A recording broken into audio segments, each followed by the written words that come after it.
من الصالحون نسميهم العارفين. عارفين بماذا هذه المعرفة؟ عارفين بالله ورسوله. لماذا لا نقول لهم العلماء؟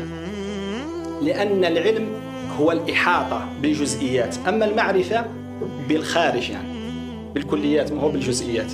لهذا لا يليق بالجناب الإلهي أن نقول هذا عالم بالله، لأن لا نحيط علما بالله. كذلك لا يجوز أن نقول هذا عالم بسيدنا رسول الله، فنسميه من باب التواضع مع الله عارف بالله. أما عالم بأوامر الله يجوز، عالم بالشرع يجوز. كذلك نقول عارف بسيدنا رسول الله. من هم العارفون به صلى الله عليه وسلم؟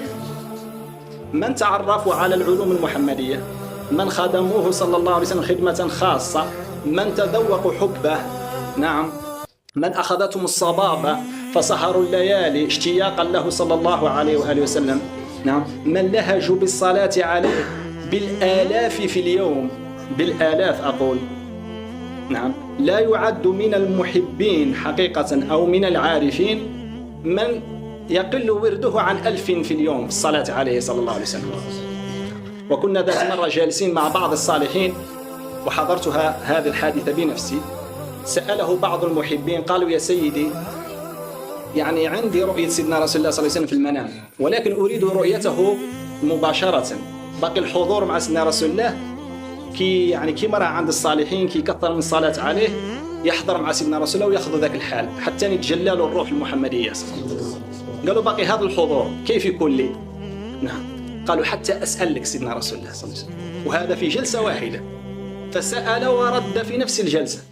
قال له على الأقل يكون لك في اليوم 5000 صلاة عليه صلى الله عليه وسلم.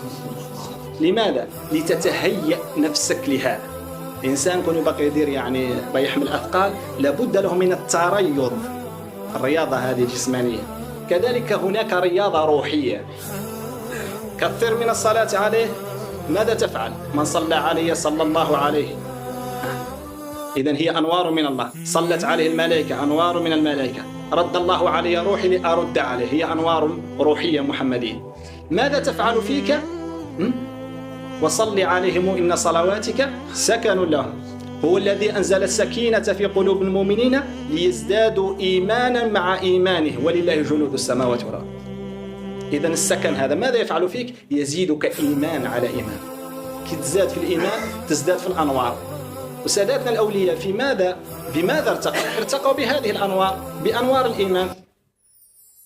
هذا الفرق، ما هيش فرق رياضة في الجسم. لهذا قد تجد الطفل الصغير في سن البلوغ يستطيع رؤية سيدنا رسول الله صلى الله عليه وسلم والكبير لا يستطيعها. إذن هنا الكبار ما هو في الجثة ولكن الكبار في الروح. كيف نكسب هذه الرياضة؟